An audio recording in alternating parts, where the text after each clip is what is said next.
E a natureza ainda insiste. Olha o riozinho correndo, o riachinho correndo. Entendeu? É a natureza gritando. E a ignorância do homem matando os riachos. Totalmente ilegal. D'água que foi...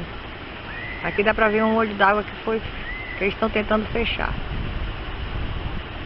A verdade é que esse terreno foi doado pela prefeitura para a associação dos pescadores.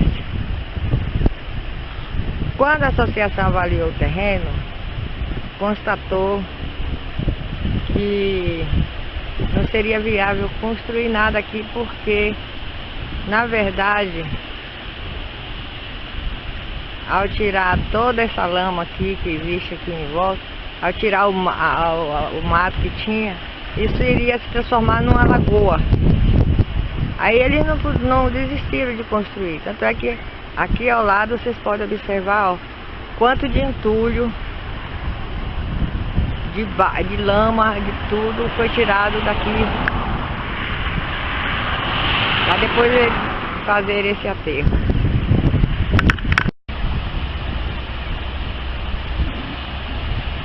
É desumano.